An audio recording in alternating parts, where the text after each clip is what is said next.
All right, y'all, here we go with the Chiefs offense, study ball, aftermath, whatever you want to call it, part 2.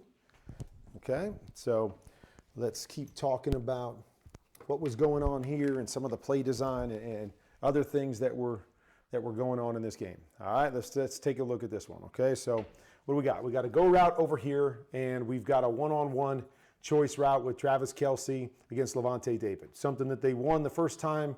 The first game they played in Week 12, they won with this. It's a play they love. Okay, we got a great option right there. We got, even though it's a good linebacker against one of our best players, so we like that.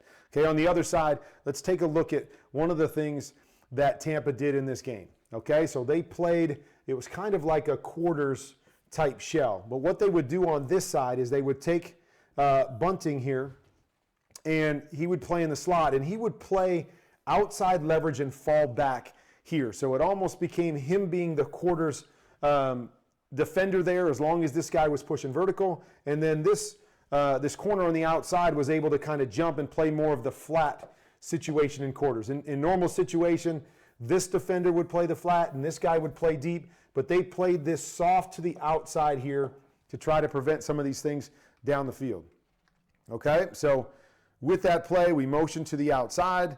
Okay, we get the look that we want. And so there's a couple options here. Okay, first option is, as I said, you can go right over here and go with your one-on-one to Kelce. No problem. The other option on this particular play, either way, whether this guy's playing deep or this guy's playing deep, is we're going to have basically a double post concept right here. So the idea on this is my inside receiver, okay, your job is to attack that safety.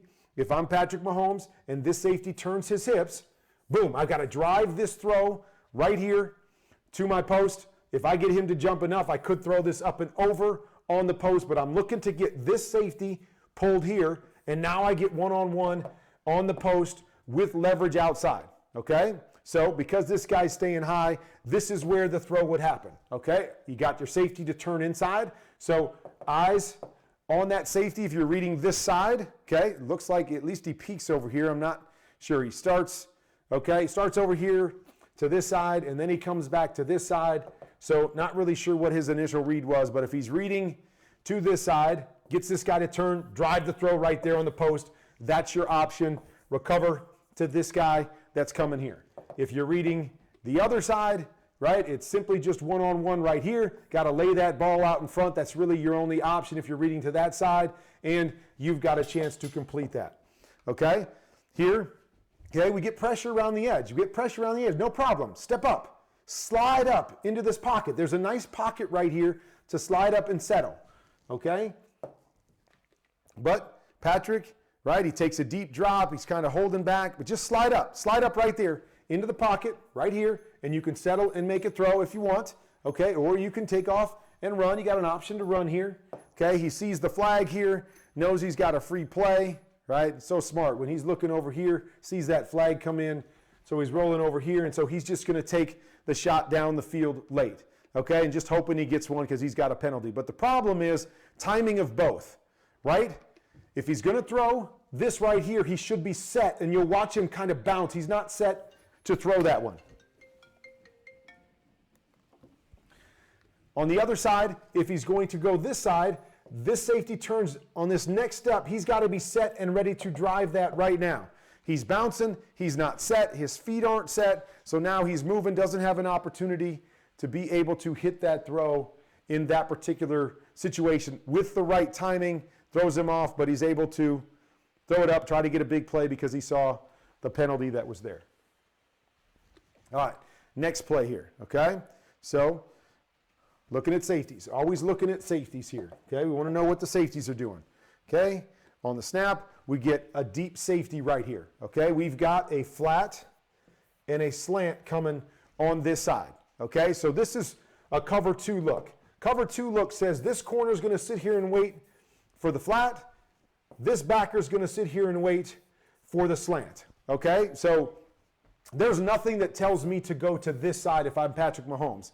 The other side, corner off, safety off, I've got triple slants to this side. So I can isolate these two defenders here with 3 guys to the front side. That, to me, is where his eyes should be. Now, something that Tampa did in this game, it looks like cover 2.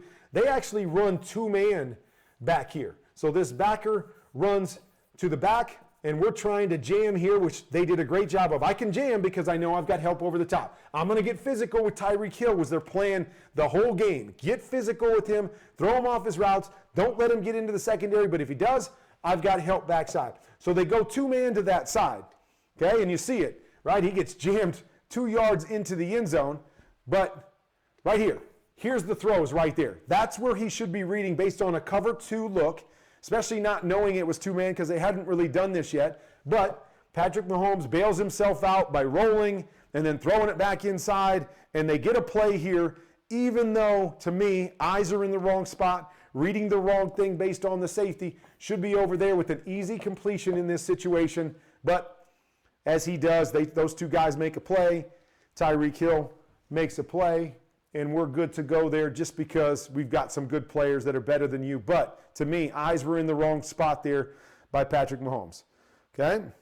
So here we go. Here's the 2-man. This is what they did almost the whole game. Certain situations, especially passing situations. 2 safeties high. These guys are playing 2-man. In 2-man, we're going to jam them at the line of scrimmage. Then we're going to take away the inside, and then we're going to play what we call trail technique. So you'll see right here. I'm going to trail. So now the throw has to beat me over the top and then beat the safety underneath. Trail, right? Trail. We're going to trail to make it harder for Patrick to try to fit some of these throws in, okay? But key, take away the inside. Take away the inside. So we've got a big in route to this side. If the receiver bails and goes outside, you got no chance because you've got a defender sitting inside of you on an inside route, kills it, okay? We're running a corner route on this side. It's key that Travis Kelce tries to get inside, gets this guy moving inside, and then saves space to be able to run the corner over there. If you don't, right, you see he's running a corner route and he's already outside the numbers. That leaves almost no space to be able to throw it, especially with the defender playing man underneath. So he really needs to sell this, and now he does a nice job, even though he releases outside, to get back inside a little bit and create a little bit of space. But details of route running is key. Same down here. Details of route running. Got to move that guy. Even if you go inside and that guy moves hard and then you jump over the top, now at least he's playing catch up and it gives you a chance to win right there. Okay? What they're really trying to get here is Tyreek Hill on this double move to the post, right? This guy's going to trail. Great. I want to stick, move this safety, and throw this. Okay? There it is. There's the throw, but, right, we got some pressure coming. What they do is a delayed blitz with Devin White. He holds, then he comes around and creates some pressure there. So, boom. If Patrick Mahomes doesn't slide and just steps up here, right, you got to anticipate this. And yeah, he might take a hit here, but anticipate, see the hips of the safety going here. We got this. Let it go. Let it go. Okay, and again, it's not easy, right? Playing quarterback is not easy. Slide up right there, a guy coming in your face, let that sucker go based off the look if you can, but that's really your only option, right? In, went outside, right? This guy's chipping and then moving, so he can't separate here. Only other option is this corner here, but you can see there's not a lot of separation there. Guy underneath, guy over the top, but Patrick does make a great throw here while he's got pressure and makes this throw, and Travis Kelce knows he's got to make this catch.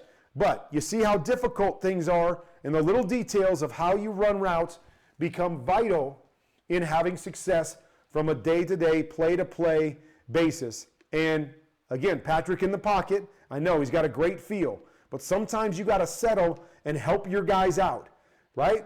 Settle in your spot inside, and this guy doesn't become as much of an issue. And again, it's not easy. I'm not sitting here to say that it's easy. But trying to settle, step up, anticipate, and let things go become crucial when you're playing against good defenses and good teams. And again, Patrick does a nice job of making a play and making a throw. They've got to finish this. But again, the theme that you're seeing is details. Little details that can help you out and make you successful as an offense. The Chiefs, in my opinion, didn't do it very well. And you're noticing it's not just a bunch of issues up front, although they weren't perfect. It's issues across the board. Play design and the way that they executed those plays were a big part of why they haven't had success. That's part 2. We'll be back in a little bit with part 3.